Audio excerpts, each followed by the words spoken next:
Welcome back everyone.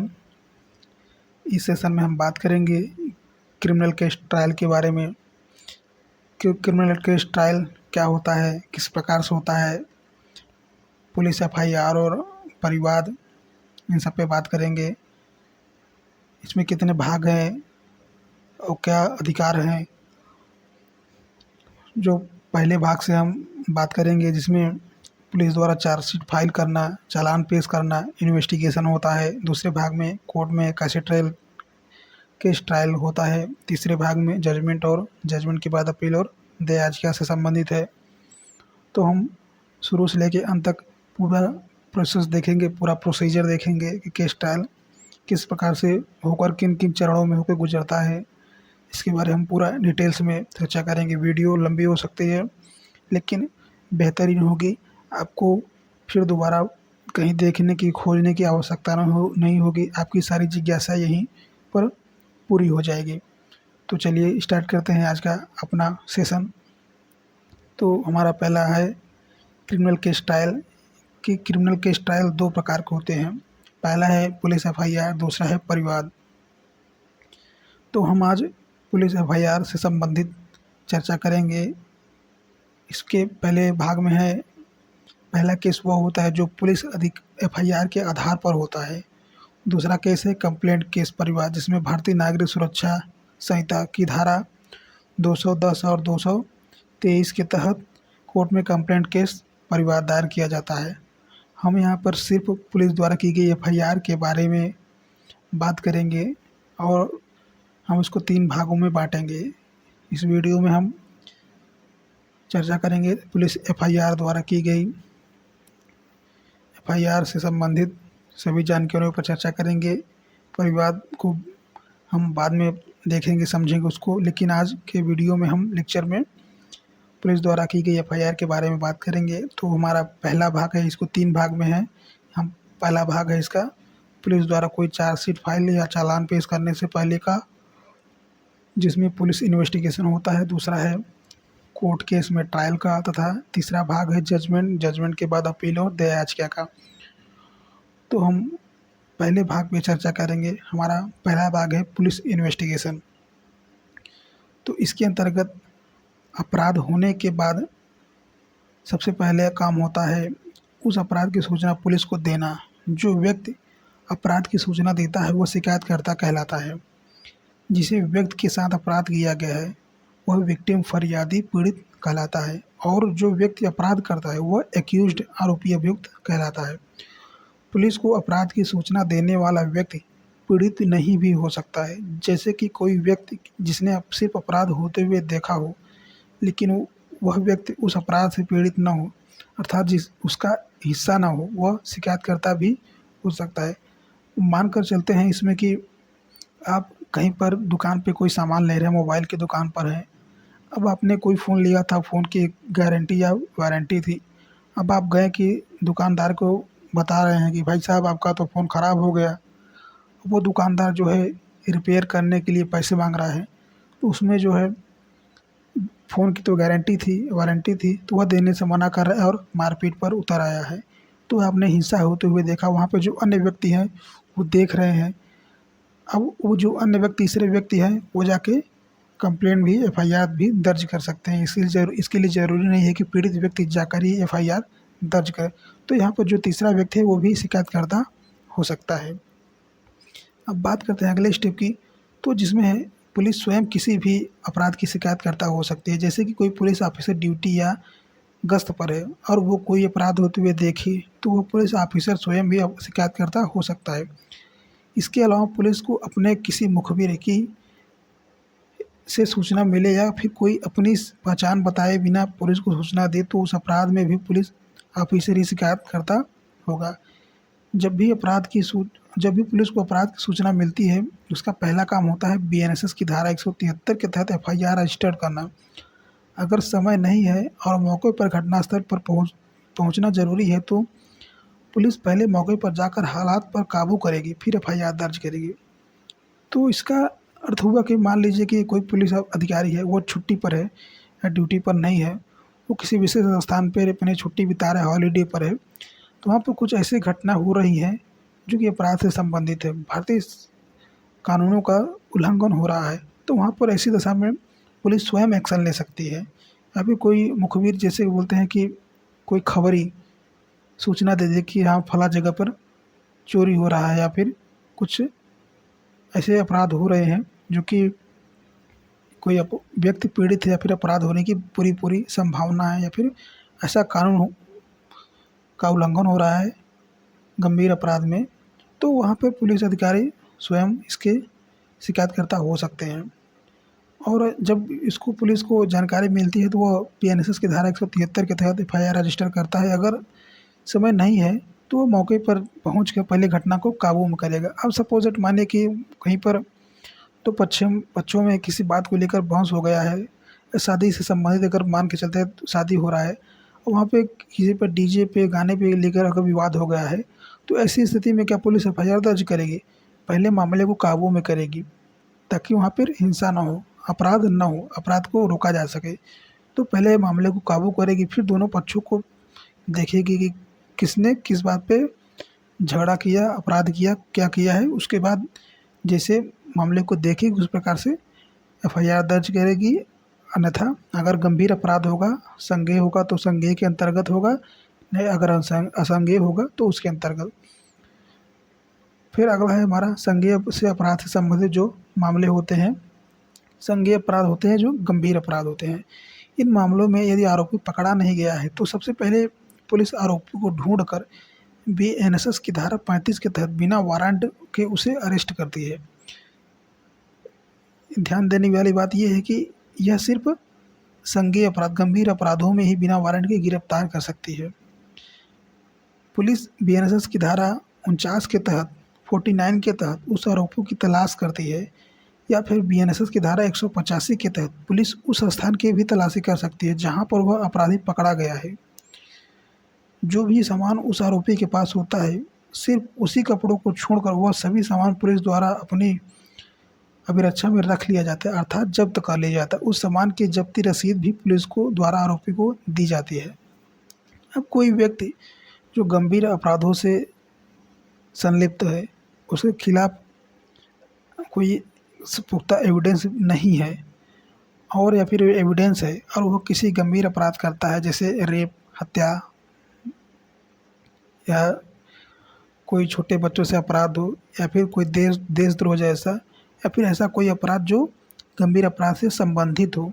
अगर ऐसे अपराध की सूचना पुलिस को मिलती है तो पुलिस उसे बिना वारंट के गिरफ्तार कर लेगी। और जिस स्थान पर मान लीजिए कि उसने अपराध जो है दिल्ली में किया और वह पकड़ा जाता है पंजाब में, तो वह पंजाब में जिस स्थान पर पकड़ा जाएगा वह उस स्थान की पूरी जांच होगी, पूरी इंक्वायरी होगी और उसके कपड़ों को छोड़कर वहाँ पे जो भी मिलेगा उसको पुलिस अपने कस्टडी में रख लेगी।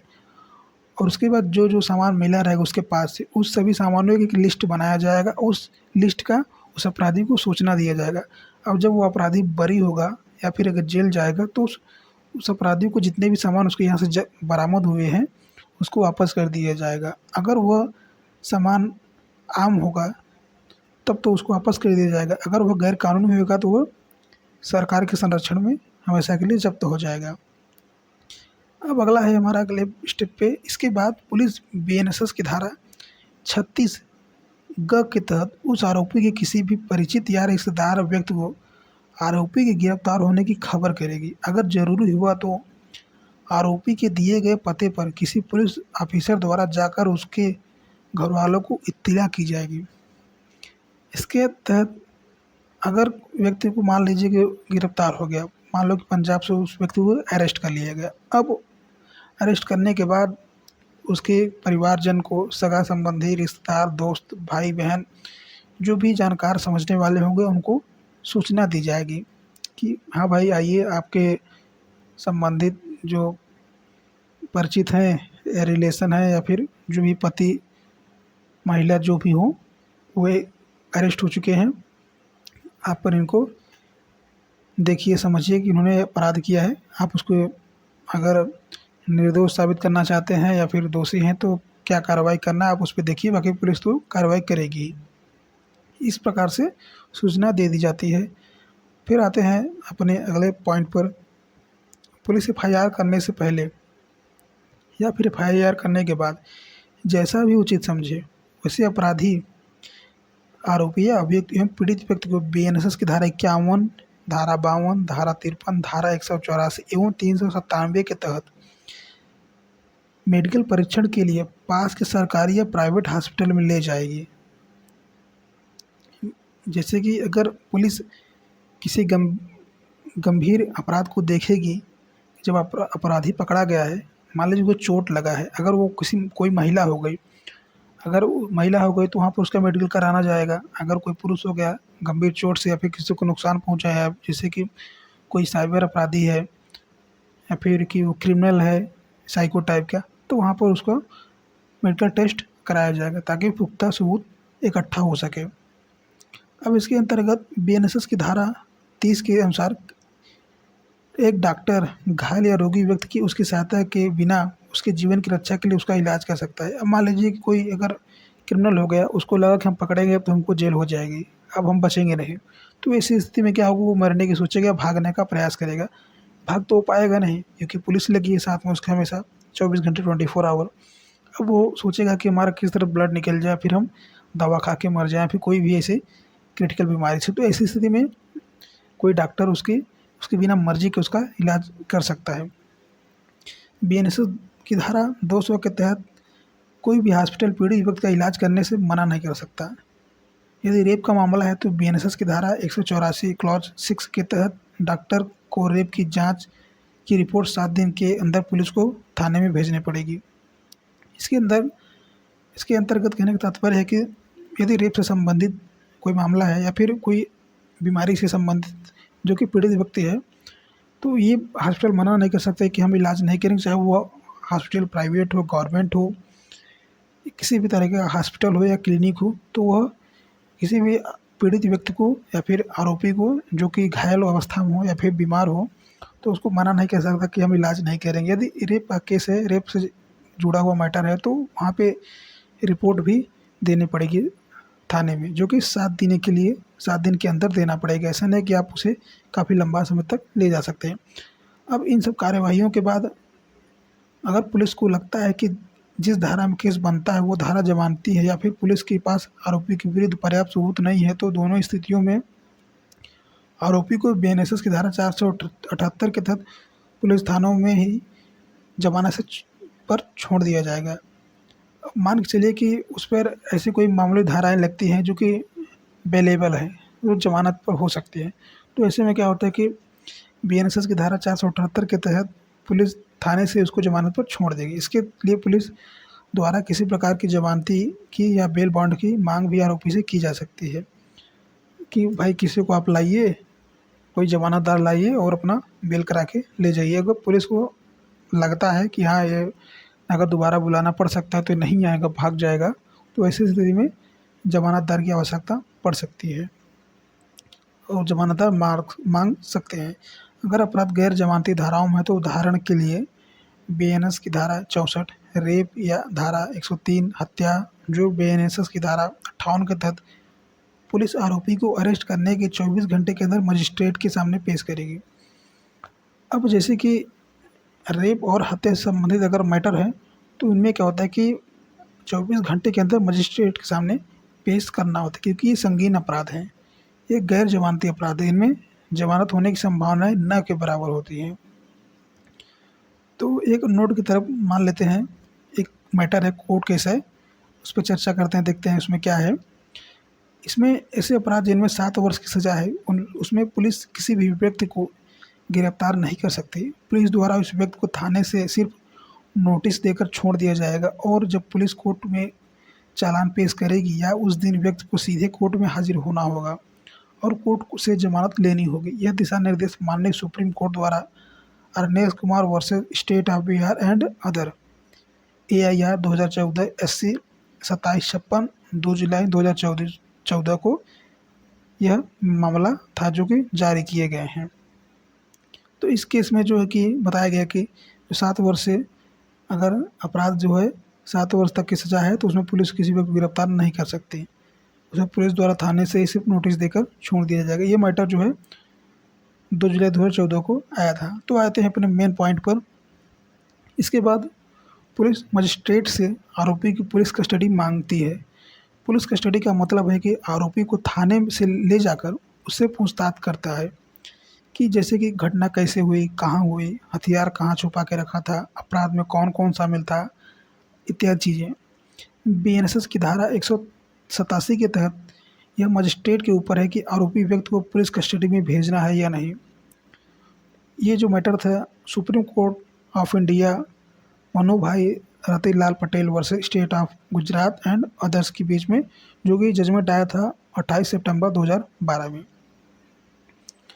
यदि पुलिस कस्टडी में भेजना है तो बीएनएसएस की धारा 187 के तहत क्लॉज 3 के तहत पुलिस कस्टडी 15 दिन से अधिक नहीं होगी। अगर कस्टडी में पुलिस लेती है तो 187 की धारा 3 के तहत पुलिस कस्टडी में 15 दिन से अधिक नहीं रख सकती। और यदि पुलिस कस्टडी में नहीं भेजना होगा तो फिर मजिस्ट्रेट द्वारा आरोपी को जुडिशियल कस्टडी में जेल भेज दिया जाएगा। फिर आरोपी को जमानत देने की पावर मजिस्ट्रेट के पास ही होगी। यदि पुलिस अपने पास रखता है तो पुलिस को जमानत देना पड़ेगा। अगर वह पुलिस अपने पास न रखते हुए जुडिशियल कस्टडी में अगर जेल भेजती है तो उसको इसके लिए मजिस्ट्रेट के पास पावर होगी कि उसको जमानत देना है या नहीं। लेकिन इसमें क्या होता है कि यदि केस सेशन कोर्ट सत्र न्यायालय द्वारा विचारणीय है, जैसे कि कोर्ट केस जो है पेंडिंग है, तो जैसे कि इसमें है हत्या रेप का मामला है, तो मजिस्ट्रेट बीएनएसएस की धारा 232 के तहत प्रक्रिया पूरी होने के बाद केस को सेशन कोर्ट के पास भेज देता है, सुपुर्द कर देता है। क्योंकि बीएनएसएस की धारा 23 के तहत मजिस्ट्रेट के पास केवल उन अपराधों का विचारण करने की शक्ति है जिनमें केवल 3 वर्ष तक की सज़ा हो या फिर 10,000 रुपये जुर्माना या सामुदायिक सेवा की सज़ा है। जबकि बीएनएसएस की धारा 22 के तहत सत्र न्यायाधीश जो सेशन जज होते हैं के पास मृत्यु दंड देने की शक्ति है। इसलिए शक्ति धाराओं में, गंभीर धाराओं में किए गए अपराधों के समय मजिस्ट्रेट नहीं कर सकते। इसलिए मजिस्ट्रेट को केस सत्र न्यायालय के पास सुपुर्द करना पड़ता है, भेजना पड़ता है। तो इसमें जो है जो सेशन जज होते हैं, अगर उन्होंने मृत्युदंड सुना दिया है, सपोज दैट अगर मृत्युदंड सुना दिया है, यदि जो है अपराधी असंतुष्ट तो होगा ही क्योंकि उसे मृत्युदंड की सजा दी गई है, तो वह इसके लिए उच्च न्यायालय में अपना जो है अपील दायर कर सकता है कि उसे गलत तरीके से मौत की सज़ा सुनाई गई है, दंड की सज़ा सुनाई गई है। वह असंतुष्ट होकर आगे अपील दायर कर सकता है। अगर उच्च न्यायालय कोर्ट से भी अगर इसको खारिज कर दिया जाता है तो इसके बाद वह सुप्रीम कोर्ट में भी इसकी अपील कर सकता है। अगर सुप्रीम कोर्ट खारिज कर देगा तो उसको कहीं पर जाने की आवश्यकता नहीं है, उसे मृत्युदंड ही प्राप्त होगा और कोई चारा नहीं है उसके पास।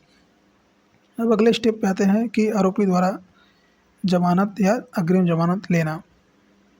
तो इसके अंतर्गत बात करते हैं जो कि है, अगर कोई आरोपी गिरफ्तार नहीं हुआ या फिर भाग गया है, वह आरोपी अपने अधिवक्ता के माध्यम से बीएनएसएस की धारा 482 के तहत कोर्ट में अग्रिम जमानत का आवेदन दायर कर जमानत ले सकता है। या फिर पुलिस द्वारा कोर्ट चार्जशीट दायर हो जाने के बाद पुलिस या कोर्ट के सामने समर्पण करके बीएनएसएस की धारा 480 के तहत मजिस्ट्रेट की कोर्ट से और धारा 483 के तहत सत्र न्यायाधीश की कोर्ट से नियमित जमानत रेगुलर बेल ले सकता है। शिकायतकर्ता या पीड़ित व्यक्ति चाहे तो उसी कोर्ट में बेल में आपत्ति या फिर उस बेल के खिलाफ ऊपर की court, session court, high court या सुप्रीम कोर्ट में बीएनएसएस की धारा 483 के 3 के तहत बेल कैंसिलेशन फाइल कर सकते हैं, जिसमें आरोपी को जमानत न मिल सके और यदि मिल गई तो जमानत रद्द कार्रवाई हो सके। अब जब किसी के खिलाफ अगर आरोप साबित हो जाता है तो इसमें ऐसे में क्या होता है कि जमानत की प्रक्रिया भी दी गई है कि आदमी जमानत पर छूट सकता है। तो ऐसे में क्या होता है कि जो आरोपी होता है बीएनएसएस धारा 482 के तहत अग्रिम जमानत के लिए आवेदन दायर कर देगा। ऐसी स्थिति में उसे जमानत मिल जाएगी। तो उसमें अगर जमानत मिल गई है तो पीड़ित पक्ष जो है वो तो कहेगा ना कि भाई हमारे साथ तो अन्याय हुआ है, हम इतने पीड़ित हैं, हमारे साथ इतना बड़ा कांड हुआ, गलत हुआ हमारे साथ और आरोपी को जमानत दे दिया जा रहा है इतने गंभीर अपराध होने के बावजूद। तो ऐसी स्थिति में बेल कैंसिलेशन भी फाइल कर सकते हैं, जो कि बीएनएसएस की धारा 483 क्लॉज 3 के तहत फाइल किया जा सकता है बेल। तो अगर आरोपी को जमानत नहीं मिली हो तो मिलेगी नहीं, अगर मिल गई हो तो बेल को कैंसिल किया जा सकता है, रद्द कार्रवाई मांग की जा सकती है, जो कि बीएनएसएस की धारा 483 क्लास 3 के तहत आता है, उपभाग 3। तो अगला स्टेप है हमारा पुलिस द्वारा केस में इन्वेस्टिगेशन करना या सबूत इकट्ठा करना। इसके अंतर्गत ऊपर बताई गई सभी कार्यवाहियाँ और एफआईआर रजिस्टर होने के बाद पुलिस का काम होता है कि वो केस की निष्पक्ष जांच करे और कोर्ट में चार्जशीट फाइल करे। जो व्यक्ति पुलिस SDOP/TI/SI केस की जांच करता है उसे इन्वेस्टिगेशन ऑफिसर कहते हैं। यहाँ पे शॉर्ट में IO दिया हुआ है, इसका मतलब होता है अर्थात इन्वेस्टिगेशन ऑफिसर। तो इन्वेस्टिगेशन ऑफिसर ही केस की जांच करता है, घटना की जगह का नक्शा बनवाता है, जो कि पटवारी बनाता है, जरूरी कागजात और सबूत व्यक्तियों में से या डिपार्टमेंट से लेता है, गवाहों के धारा 180 बीएनएसएस में बयान दर्ज करता है। यदि इन्वेस्टिगेशन ऑफिसर जांच में यह पाता है कि शिकायतकर्ता की शिकायत झूठी है या पर्याप्त आधार अथवा साक्ष्य नहीं है तो आरोपी के विरुद्ध एफआईआर दर्ज किया जाए तो पुलिस बीएनएसएस की धारा 189 के तहत फॉल्स रिपोर्ट या क्लोजर रिपोर्ट कोर्ट के सामने फाइल करके केस को खत्म कर सकती है। ऐसी स्थिति शिकायतकर्ता या पीड़ित व्यक्ति चाहे तो प्रोटेस्ट पिटीशन पर कोर्ट में बीएनएसएस की धारा 210 क्लॉज 1 के तहत केस को आगे चला सकता है और साथ ही बीएनएसएस की धारा 173 क्लॉज 4 के तहत मजिस्ट्रेट से आवेदन कर सकता है कि मजिस्ट्रेट पुलिस को एफआईआर दर्ज करने का आदेश दे। अगर मजिस्ट्रेट पुलिस एफआईआर दर्ज नहीं करता है तो मजिस्ट्रेट द्वारा आदेश कराया जा सकता है। आप मजिस्ट्रेट द्वारा आदेश करा के एफआईआर दर्ज करवा सकते हैं। कभी कभी क्या होता है कि काफ़ी पुलिस वालों पर दबाव पड़ता है तो वो जानबूझकर या फिर किसी दबाव की वजह से एफआईआर दर्ज नहीं करते हैं, तो डायरेक्ट मजिस्ट्रेट द्वारा इसकी अपील की जा सकती है। आप वहाँ पे आवेदन दे सकते हैं कि मजिस्ट्रेट को कि आप आदेश करिए कि एफआईआर दर्ज किया जाए। तो अब अगर आते हैं, अगर ऐसा नहीं हुआ तो पुलिस के खिलाफ पुलिस के पास आरोपी के खिलाफ पर्याप्त सबूत है तो फिर आरोपी के खिलाफ पुलिस द्वारा कोर्ट में चालान, अंतिम प्रतिवेदन, इस्तगासा या अभियोग पत्र फाइल कर दी जाती है। यदि आरोपी के पास पुख्ता सबूत है कि पुलिस द्वारा उसे झूठा फंसाया जा रहा है और उसके ऊपर गलत रूप से एफआईआर दर्ज की गई है तो एफआईआर निरस्त कराने के लिए बीएनएसएस की धारा 528 उच्च न्यायालय की अंतर्निहित शक्तियाँ के तहत आरोपी उच्च न्यायालय हाई कोर्ट में याचिका दायर कर सकता है जिससे एफआईआर निरस्त हो सके। ये हमारा मेन पॉइंट है जो कि अक्सर देखा जाता है कि किसी व्यक्ति को झूठे जानबूझकर फंसा दिया जाता है। अब आपके पास पुख्ता एविडेंस भी होना चाहिए कि आप जब क्लेम करेंगे, जब दावा करेंगे कि आपको झूठा फंसाया जा रहा है तो आपको अगर एविडेंस होगा तभी आपको एफआईआर से मुक्त किया जा सकता है, आपके ऊपर कुछ कार्रवाई हो सकती है। अगर आप साबित नहीं कर पा सकते, भले आप निर्दोष, अगर आप साबित नहीं कर सकते तो एफआईआर की झूठी धारा भी आपके ऊपर लगाई जा सकती है। अगर आप निर्दोष हैं, आप साबित कर देते हैं कि भाई जिस दिन में अपराध हुआ मैं फला जगह पर था, इस समय यहाँ पर ये कर रहा था, आपको प्रॉपर एविडेंस देना पड़ेगा।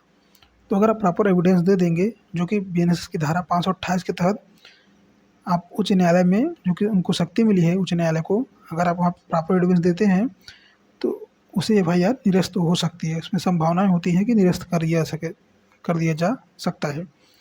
तो आगे बात करते हैं बीएनएसएस की धारा 187 के भाग 3 उपधारा 3 के तहत पुलिस द्वारा किसी भी क्रिमिनल केस में चार्जशीट फाइल करने की समय सीमा 60 दिन या 90 दिन होती है।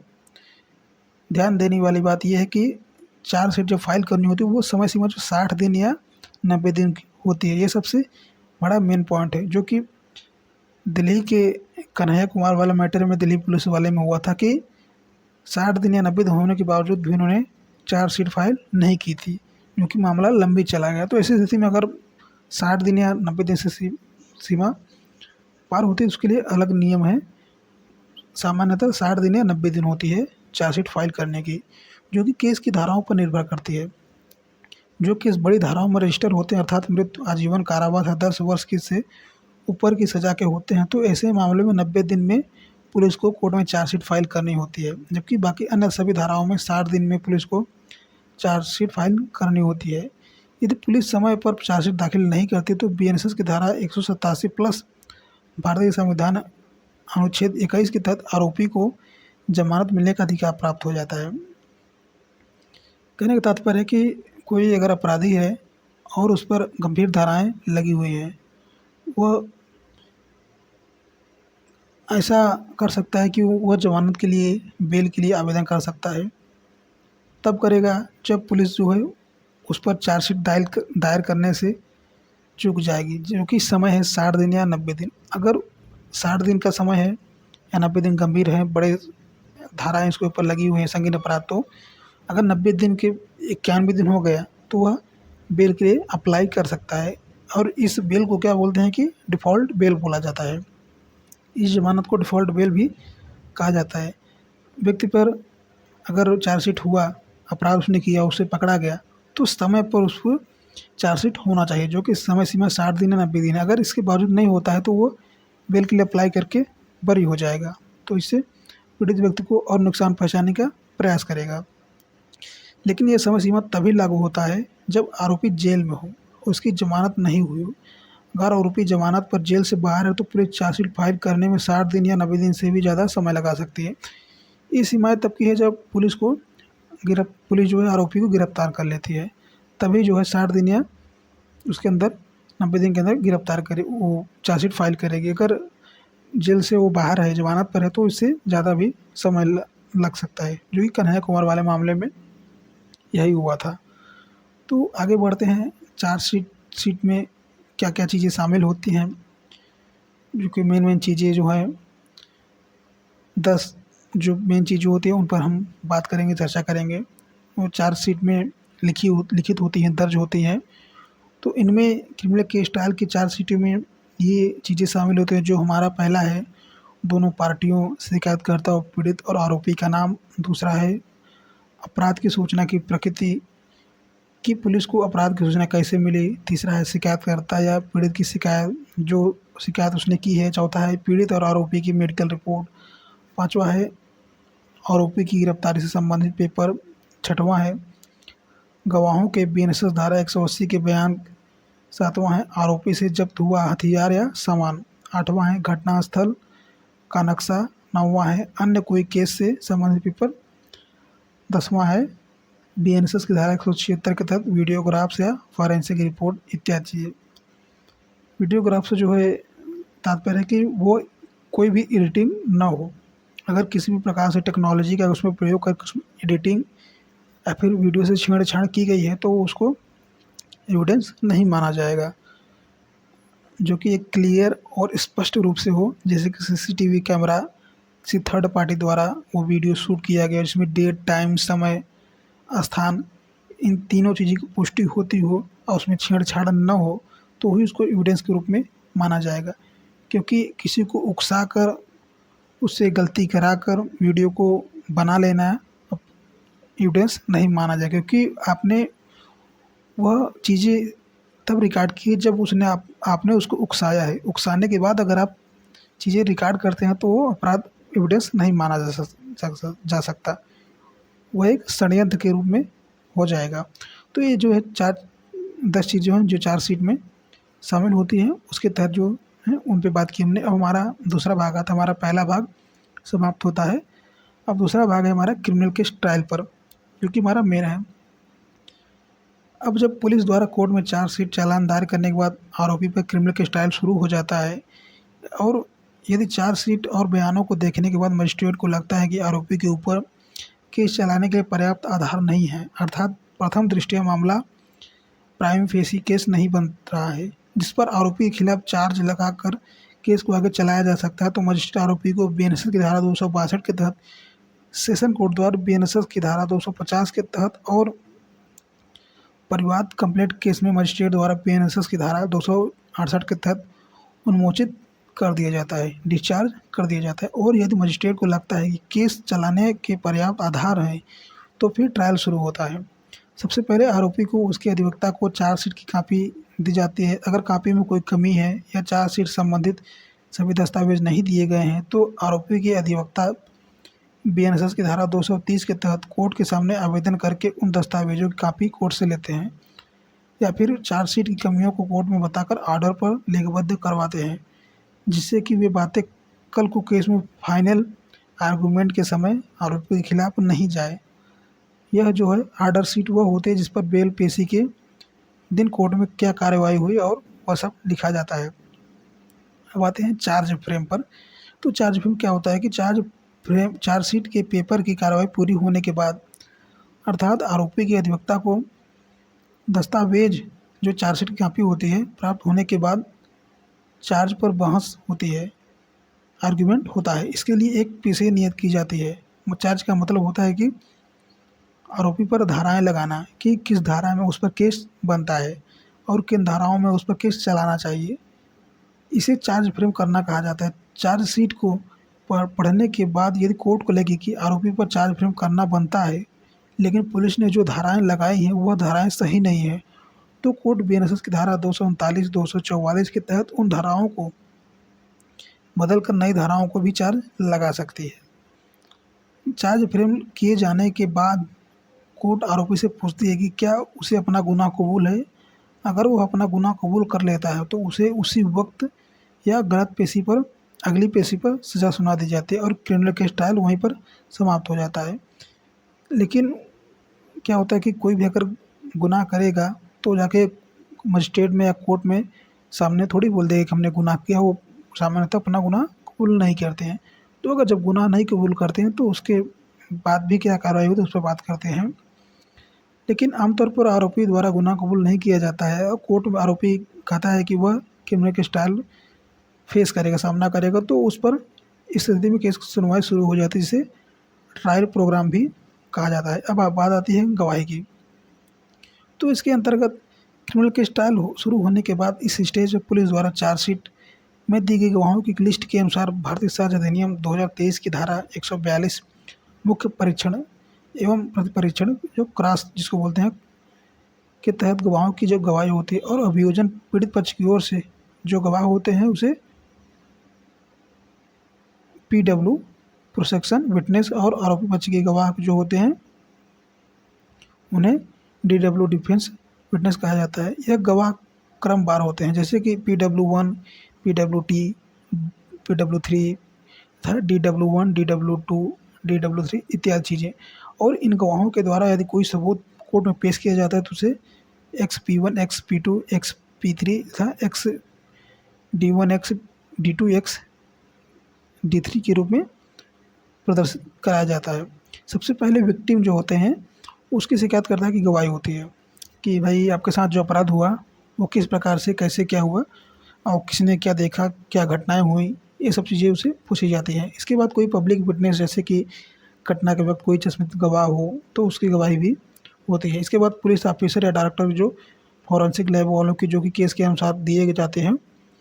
सबसे लास्ट में जो होता है वो IO यानी कि इन्वेस्टिगेशन ऑफिसर की गवाही होती है कि जो इसने पूरी जांच को परखा होता है, जाना होता है, मामले के इन्वेस्टिगेट जो कर रहा होता है पुलिस ऑफिसर, उसकी गवाही होती है लास्ट में।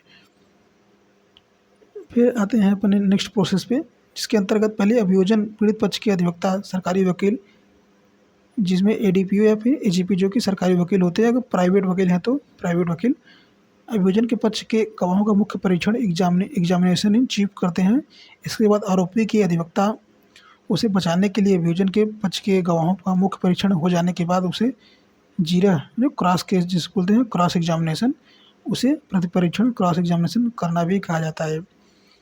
यहाँ ध्यान रखने वाली ये बातें हैं कि भारतीय साक्ष्य अधिनियम 2023 की धारा 151, 152 और 154 के तहत आरोपी के अधिवक्ता अभियोजन पक्ष के गवाहों से ऐसा बिना आधार के कोई प्रश्न नहीं करेंगे या फिर ऐसा प्रश्न नहीं करेंगे जिसके कि गवाहों के चरित्र पर आँच आए, जिससे कि उन्हें कोई कैरेक्टर पे कोई दिक्कत प्रॉब्लम आए या फिर वह अपमानित हो। यदि आरोपी के अधिवक्ता या ऐसी कोई प्रश्न की कोर्ट की अनुमति के बगैर पूछते हैं तो न्यायालय की अवमानना कंटेम्प्ट ऑफ कोर्ट कहलाएगा और ऐसी स्थिति में वो मजिस्ट्रेट या न्यायाधीश आरोपी के अधिवक्ता की रिपोर्ट हाई कोर्ट या बार काउंसिल से कर सकते हैं।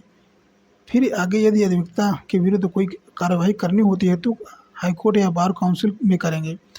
इसलिए प्रतिपरीक्षण एग्जामिनर करते समय इन बातों पर ध्यान रखा जाना चाहिए। कहने का तात्पर्य है कि अगर जब क्रॉस एग्जामिनेशन कर रहे हैं बचाने के लिए, तो उससे ऐसी कोई गलत तरीके से प्रश्न नहीं किया जा सकता जिससे कि उसके गरिमा पर कोई सवाल उठे, उसके कैरेक्टर पर, या फिर सामाजिक या फिर किसी भी प्रकार का लांछन अगर महिला है तो ध्यान देने की और अधिक आवश्यकता होती है। फिर आते हैं अगले पॉइंट पर अपने, जो कि प्रतिपरीक्षण जो आरोपी के अधिवक्ता द्वारा किया जाता है क्रिमिनल केस से संबंधित, सबसे अहम भाग होता है कि इसी में आपके अधिवक्ता की काबिलियत देखी जाती है कि वह केस को किस प्रकार से अपने अनुसार मोड़ कर आरोपी को बचा सकता है। इसके बाद अभियोजन पक्ष के अधिवक्ता भी आरोपी के पक्ष के गवाहों से इसी प्रकार से गवाही कराते हैं। यदि कोई नया तथ्य या बात बाद में कोर्ट के सामने आती है तो भारतीय साक्ष्य अधिनियम की धारा 143 के उपभाग 3 के तहत फिर से गवाही कराई जा सकती है। उसे पुनः परीक्षण कहा जा सकता है। अगर कोई अभियोजन पक्ष या गवाह या सरकारी गवाह अपने बयान से मुकर जाए या हॉस्टाइल हो जाए तो सरकारी वकील भारतीय साक्ष्य अधिनियम 2023 की धारा 157 के तहत खुद उसे गवाह से जीरा क्रॉस करते हैं, यह साबित करने के लिए कि गवाह जानबूझकर झूठ बोल रहा है और आरोपी कोर्ट को फायदा पहुंचाना चाहता है या आरोपी से मिल गया है। यदि कोई गवाह किसी प्रश्न का उत्तर देने से बच रहा है या मना कर रहा है तो कोर्ट चाहे तो उसे भारतीय साक्ष्य अधिनियम 2023 की धारा 137 और 150 के तहत किसी गवाह को प्रश्न का उत्तर देने के लिए मजबूर भी कर सकती है। मान के चलिए कि कोई व्यक्ति हो गया, वह बाहर जो है बोलता है कि हम चलिए ठीक है आपके खिलाफ गवाही देंगे, और जब वो कोर्ट में पहुंचता है तो बोलता है कि यार भाई मैंने तो देखा ही नहीं, मुझे तो मालूम ही नहीं। तो वह जब मुकर जाता है तो उसके लिए भी प्रावधान है, वह मुकर भी नहीं सकता। अगर वह मुकर रहा है तो उसके लिए भी धारा 137 और 150 तहत है गवाही के प्रश्न देने में मजबूर किया जाएगा, उसके लिए भी प्रावधान है। तो ध्यान देने की बातें हैं ये सब। फिर अगला है, अगर कोई पीड़ित लड़की है, महिला है जिसको रेप विक्टिम है जैसे, और उसको किसी मजिस्ट्रेट के सामने बीएनएसएस की धारा 143 के तहत 183 के तहत दर्ज हुए हैं बयान, और केस सेशन कोर्ट द्वारा विचारणीय है, पेंडिंग है, तो उसे मजिस्ट्रेट को भी जिसके समझ पीड़िता के बीएनएसएस की धारा 183 के तहत बयान हुए हैं, उस मजिस्ट्रेट को गवाही के लिए सेशन कोर्ट द्वारा भारतीय साक्ष्य अधिनियम 2023 की धारा 127 के तहत बुलाया जा सकता है। फिर आते हैं अगले पॉइंट पर अपने, अभियोजन पक्ष की गवाही होने के बाद आरोपी पक्ष अपने बचाव के लिए अपनी गवाही करवा सकता है या फिर किसी और व्यक्ति की गवाही भी इसमें वो कोई सबूत जो उसके पक्ष में हो तो उसके पेश कर सकता है, उसको पेश कर सकता है, या फिर किसी व्यक्ति या संस्था, सरकारी या गैर सरकारी संस्था द्वारा जो कि कोर्ट में उसे बुलवा कर पेश करवा अपना पक्ष रख सकता है। जैसे कि बीएनएसएस की धारा 530 के तहत गवाही, समन या वारंट भेजना इत्यादि चीज़ें जो इलेक्ट्रॉनिक माध्यम से की जा सकती हैं।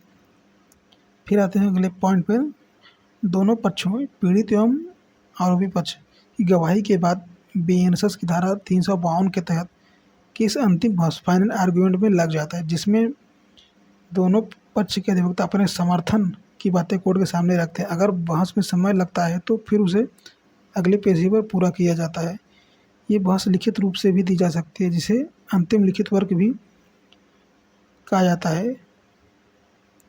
बात आती है जजमेंट की। केस में बहस पूरी होने के बाद बीएनएसएस की धारा 392 और 393 के तहत कोर्ट द्वारा जजमेंट दिया जाता है। अगर आरोपी को बरी या दोष मुक्त कर दिया जाता है तो ठीक है, नहीं तो फिर उसे सज़ा सुनाई जाती है। दोषी को सज़ा सुनाने के लिए तारीख नियत की जाती है। अब वो फांसी, आजीवन कारावास, सश्रम कारावास या कारावास, फाइन, जुर्माना भरने, सामुदायिक सेवा या फिर सिर्फ कोर्ट में सारा दिन खड़े रहने या अन्य किसी भी प्रकार की सज़ा हो सकती है। जिस प्रकार से धाराएं लगी होंगी उस प्रकार से सज़ा होगी।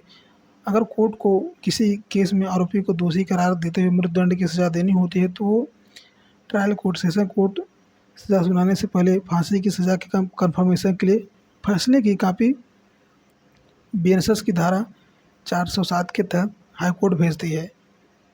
अगर वहाँ मृत्युदंड देना होता है तो ही बीएनएसएस की धारा 407 के तहत हाई कोर्ट में भेजती है।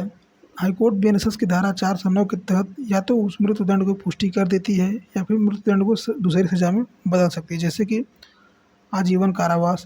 और हाई कोर्ट कोई बिना विलंब किए मृत्युदंड की पुष्टि या अन्य सज़ा के आदेश की कॉपी को बीएनएसएस की धारा 412 के तहत सेशन कोर्ट को वापस भेज देती है।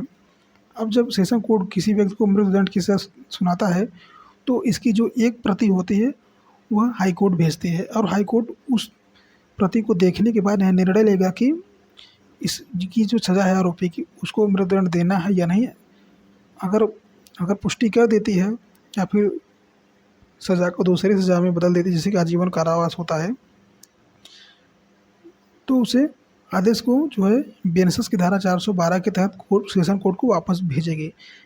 अब जब ट्रायल कोर्ट को फांसी के मामले में हाई कोर्ट से कन्फर्मेशन अगर मिल जाता है तो आरोपी को फांसी की सज़ा सुना देती है। इसके बाद दोषी व्यक्ति हाई कोर्ट में अपील दायर कर सकता है कि उसे फांसी नहीं दी जाए। इसमें वह केस में अपने मजबूत पहलुओं, अपनी सामाजिक, पारिवारिक और आर्थिक मजबूरियों का हवाला देता है और सेशन कोर्ट द्वारा निर्णय में की गई गलतियों को हाई कोर्ट के सामने अधिवक्ता के माध्यम से रखता है। लेकिन अगर फिर भी हाई कोर्ट उसकी मृत्युदंड की सज़ा को अपील में कन्फर्म या पुष्टि कर दे तो इस निर्णय की अपील करने के लिए सुप्रीम कोर्ट में जा सकता है और अपील पेंडिंग लंबित रहने के दौरान बीएनएसएस की धारा 430 के आरोपी अपीली कोर्ट में जमानत पर रिहा किए जाने के लिए आवेदन कर सकता है। अब यह अपीली न्यायालय के ऊपर है, हाई कोर्ट और सुप्रीम कोर्ट की आरोपी की जमानत पर रिहा करना है या नहीं। यदि फांसी की सज़ा या मृत्युदंड दी गई है तो बीएनएसएस की धारा 455 के तहत अपील का निर्णय आने तक उसकी फांसी रोक दी जाती है। अगर सुप्रीम कोर्ट से भी अपील खारिज हो जाए, अर्थात सुप्रीम कोर्ट भी मृत्युदंड की सज़ा को बरकरार रखे, तो ट्रायल कोर्ट उसे मृत्युदंड या फांसी की सज़ा को कन्फर्म या पुष्टि कर देती है। अगर आरोपी की सज़ा उम्रकैद, आजीवन कारावास हो या इससे कम की होती है तो फिर ट्रायल कोर्ट, सेशन कोर्ट जिसको बोलते हैं इंग्लिश में, को हाई कोर्ट से कन्फर्मेशन की ज़रूरत नहीं होती है। अब आते हैं तीसरे भाग में, जो कि हमारा अंतिम भाग है, अपील से संबंधित।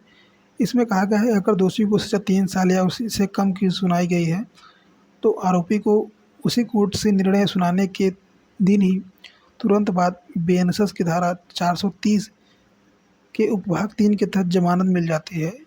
यदि सज़ा 3 साल से ऊपर की सुनाई गई है या फिर आरोपी को जेल जाना होता है, फिर वो ऊपर की कोर्ट, अपीली कोर्ट में अपनी बेल जमानत के लिए आवेदन कर सकता है। मौत की सज़ा में परसीमा अधिनियम लिमिटेशन एक्ट के आर्टिकल 115 के तहत आरोपी के पास 30 दिन का समय होता है अपील करने के लिए, जिस दिन से उसे मौत की सज़ा सुनाई गई थी, और बाकी अन्य प्रकार की सज़ा में हाई कोर्ट के में 30 दिन तथा किसी अन्य कोर्ट में 60 दिन का समय अपील करने के लिए आरोपी के पास होता है।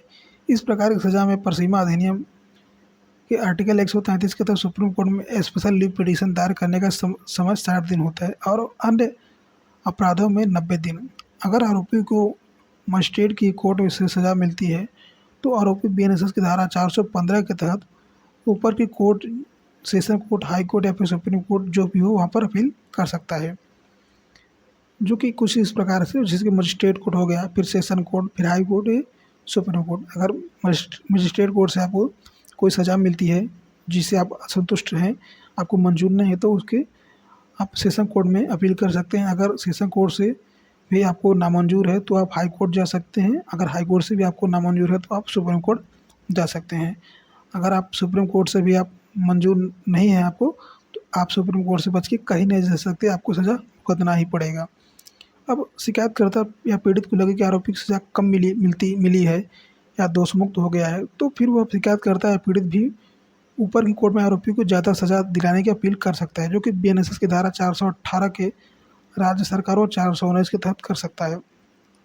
अब इसमें क्या है कि कोई अगर अपराधी है, उसको, जो कि पीड़ित व्यक्ति को लगता है कि इसको कम से कम 4 या 5 साल की सज़ा तो होगी या फिर इससे कम या ज़्यादा की होगी, तो अगर पीड़ित व्यक्ति को उम्मीद के मुताबिक अपराधी को सज़ा नहीं मिली है तो वह सज़ा के बढ़वाने के लिए भी अपील कर सकता है, जो कि धारा 418 राज्य सरकार व 419 के तहत कर सकता है। हालांकि कुछ ऐसे भी मामले हैं जिनके तहत कोई अपील नहीं की जा सकती, जो ये प्रावधान जो कि बीएनएसएस की धारा 295, धारा 416 और धारा 417 के तहत निर्धारित किए गए हैं।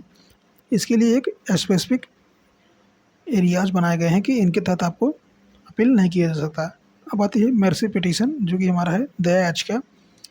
अगर दोषी व्यक्ति को फांसी की सज़ा सुनाई गई है और हाई कोर्ट द्वारा इसके बाद सुप्रीम कोर्ट में भी अपील खारिज हो गई है, अगर कोई व्यक्ति को फांसी की सज़ा सुनाई गई तो वो मजिस्ट्रेट कोर्ट के बाद सेशन कोर्ट और सेशन कोर्ट के बाद हाई कोर्ट गया, वहाँ से भी खारिज हो गई तो वह सुप्रीम कोर्ट में भी जाता है तो वहाँ भी खारिज हो गई है तो दोषी व्यक्ति को संविधान के अनुच्छेद 161 के तहत अपने राज्य के राज्यपाल और राष्ट्रपति के पास संविधान के अनुच्छेद 72 के तहत दया याचिका लगा सकता है। सब जगह से अगर उसको सुप्रीम कोर्ट द्वारा अगर उसको फांसी की सज़ा दे दी गई है और कहीं पर वो बच नहीं सकता तो वो सीधा राज्यपाल और राष्ट्रपति के पास जा सकता है, जो कि राज्यपाल को अब शक्तियाँ दी गई हैं, जो कि पहले सिर्फ राष्ट्रपति के पास ही यह दया याचिका की शक्ति थी। पहले राज्यपाल को फांसी या मृत्युदंड की सज़ा माफ़ करने का अधिकार नहीं था, केवल राष्ट्रपति फांसी या मृत्युदंड की याचिका पर विचार कर सकते थे। लेकिन सुप्रीम कोर्ट द्वारा the state of Haryana versus Rajkumar on 3 अगस्त 2021 के ऐतिहासिक निर्णय में राज्यपाल को यह शक्ति प्रदान हो गई। पुनर्विचार याचिका, रिव्यू पिटीशन और उपचारात्मक याचिका। इसके अंतर्गत संविधान का अनुच्छेद 137 सुप्रीम कोर्ट को अपने निर्णयों पर विचार करने तथा सुधारने की शक्ति देता है, जो कि संविधान के अनुच्छेद 137 के तहत दोषी व्यक्ति सुप्रीम कोर्ट में रिव्यू पिटीशन याचिका लगा सकता है, जिससे कि सुप्रीम कोर्ट अपने ही निर्णय पर दोबारा विचार कर सके। मान लीजिए कि किसी व्यक्ति को फांसी की सज़ा दे दी गई है तो वहाँ पर वो सुप्रीम कोर्ट या हाई कोर्ट हो तो वहाँ पर रिव्यू पिटीशन दायर कर सकता है, ताकि उस पर पुनः विचार किया जा सके कि शायद उसे गलत सज़ा जो सुना दी गई है या फिर वो बचने की संभावनाएं क्या हो सकती हैं, उस पर पुनः विचार कर सकता है। अब आते हैं, यदि रिव्यू पिटीशन के अंतर्गत रिव्यू पिटीशन में भी यदि सुप्रीम कोर्ट अपना निर्णय कायम रखे और मृत्युदंड की सज़ा को बरकरार रखे तो फिर दोषी व्यक्ति के पास आखिरी और अंतिम उपाय यह रहता है कि वह दोषी व्यक्ति सुप्रीम कोर्ट में उपचारात्मक याचिका दायर करे, जो कि क्यूरेटिव पिटीशन। सुप्रीम कोर्ट शब्द की उत्पत्ति क्योर शब्द से हुई है, CURE, जिसका शाब्दिक अर्थ है उपचार। उपचारात्मक याचिका में यह बताना आवश्यक होता है कि याचिकाकर्ता किस आधार पर सुप्रीम कोर्ट के फैसले को चुनौती दे रहा है। उपचारात्मक याचिका तब दाखिल की जाती है जब किसी आरोपी की राष्ट्रपति के पास भेजी गई दया याचिका और सुप्रीम कोर्ट में रिव्यू पिटीशन पुनर्विचार याचिका दोनों ही खारिज कर दी जाते हैं। उपचारात्मक याचिका, जो कि इसकी उत्पत्ति सुप्रीम कोर्ट द्वारा Rupa Ashok Hurra versus Ashok Hurra and other on 10 April 2002 के केस में हुई थी, जो कि जजमेंट 2002 में आया था। संविधान के अनुच्छेद 142 के तहत उपचारात्मक याचिकाएं सुप्रीम कोर्ट में लाई जाती है। यदि उपचारात्मक याचिका भी खारिज हो जाए तो फिर आरोपी को फांसी की सज़ा से कोई नहीं बचा सकता, उसका मरना तय हो जाता है और उसी के साथ क्रिमिनल केस ट्रायल समाप्त हो जाता है। यदि किसी व्यक्ति को झूठा फंसाया गया है और उसके खिलाफ यदि गलत FIR दर्ज कराई गई है तो उस व्यक्ति को गिरफ्तार करा दिया गया एवं केस की सुनवाई के दौरान मजिस्ट्रेट को लगता है कि आरोपी व्यक्ति की गिरफ्तारी गलत थी, तो ऐसी स्थिति में मजिस्ट्रेट बीएनएसएस की धारा 399 के तहत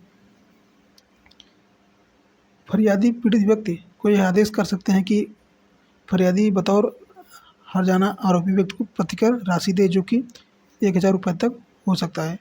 यदि कोई, मान लीजिए कि कोई अगर व्यक्ति है, अगर उसको आपने झूठे फंसा दिया किसी तरीके से, तो यदि मजिस्ट्रेट को लगता है कि इस व्यक्ति को झूठा फंसाया गया है या निर्दोष व्यक्ति हो सकता है, मजिस्ट्रेट को इतना भरोसा है और व्यक्ति कुशल सज्जन और कुछ ऐसा व्यक्तित्व का है जो कि आप मजिस्ट्रेट उस पर यकीन कर सकते हैं, भरोसा कर सकते हैं, तो ऐसी स्थिति में जो है मजिस्ट्रेट बीएनएसएस की धारा 399 के तहत फरियादी पीड़ित व्यक्ति को जो कि आदेश कर सकते हैं कि फरियादी बतौर हाजिर हर्जाना जो कि आरोपी व्यक्ति को प्रतिकर राशि दे, जो कि 1000 रुपये तक हो सकता है। इसी दशा में जो कि इन सभी प्रक्रियाओं के दौरान यदि आरोपी जमानत पर जेल से बाहर है और किसी कारणवश पेशी पर कोर्ट में नहीं रहता तो नीचे बताई गई कुछ बीएनएसएस की जो धाराएँ हैं, जिसके अंतर्गत हाजिरी माफ़ी या अस्थायी हाजिरी माफ़ी का आवेदन कोर्ट से कर सकता है, जो कि इस प्रकार है। पेशी में हाजिरी माफ़ी, तो इसके अंतर्गत अगर आरोपी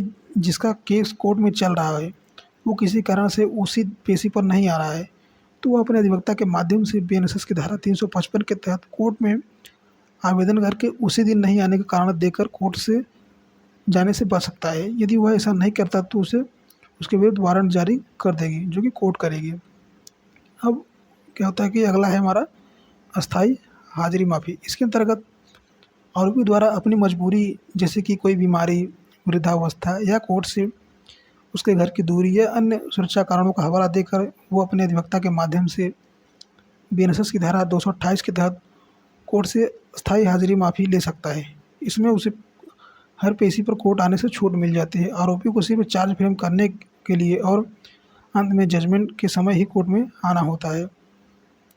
इसके अंतर्गत यदि किसी वजह से मजिस्ट्रेट या सत्र न्यायाधीश छुट्टी पर है तो केस प्रॉपर ऑर्डर की स्थिति में आ जाता है। अर्थात जब मजिस्ट्रेट या न्यायाधीश छुट्टी से वापस आए तो केस को किस कार्यवाही के लिए आगे बढ़ाना है, यह आदेश मजिस्ट्रेट या सत्र न्यायाधीश छुट्टी से वापस आने के बाद स्वयं करते हैं।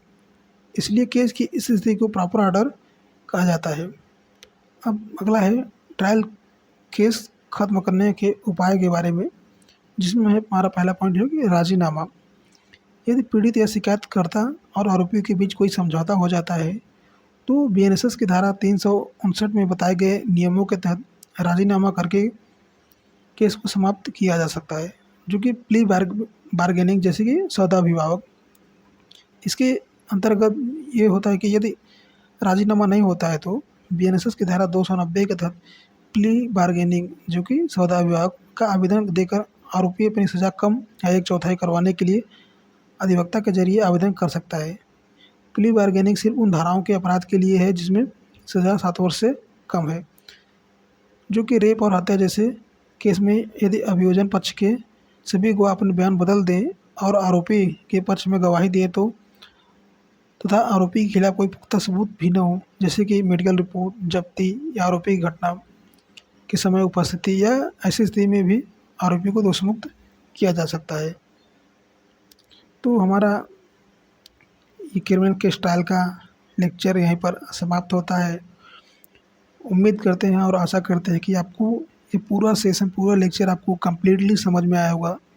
इस लेक्चर से संबंधित कोई भी आपकी समस्या, सुझाव या फिर कोई प्रश्न हो तो आप इसको कमेंट के माध्यम से पूछ सकते हैं और हम उसका जवाब देने का पूरा प्रयास करेंगे।